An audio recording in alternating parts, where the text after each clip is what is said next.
un gūsta labumu no tā. Švaks saimnieks, mūldētājs, kas 0 pa 9 mēmiem uz savā dzīvē neko neizdara. Mēmiem, un tikko bija vēlēšanas, vēl diennakts nav pagājusi, un cilvēks savu izvēli izdarīja. Sapratāt? Un tur ir tā problēma. Un kaimiņš novijās no manis, un labi, nododiet viņam sveicienus, un uzdā viņiem pamperus, ja, un tad, lai gatavojas Saeimas vēlēšanas, un tur stādīja šajā līmenī. Tagad es esmu tikuši. Laimerkungs, stop, paldies.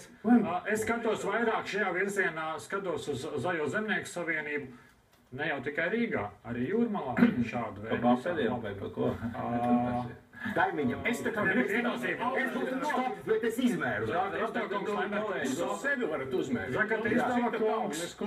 Es jau neaizbuku. Es jau neaizbuku. Lemberga kungs pasēž uz mani. Viss. Vienotība.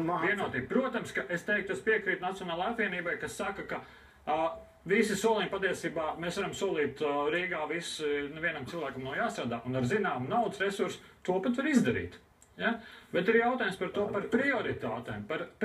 Es ekstrapolēju šajā gadījumā. Visi ir visu pavelti, kurā brīdī kāds kaut ko tādu. Bet jautājums ir, vai tie ir pareizie akcenti, un vai tas tiešām kaut kādā ziņā neizlaiž sabiedrību, ka uz katrām vēlēšanām mums kaut kā dos? Vai tas sabiedriskais transports vai...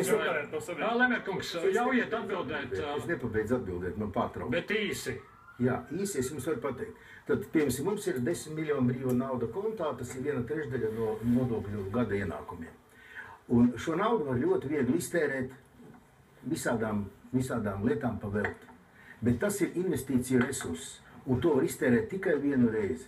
Un tā ir liela māka balansēt šo te sociālo palīdzību tam, kas tas vajadzīgs, un vienlaicīgi saglabāt investīciju resursu attīstībai.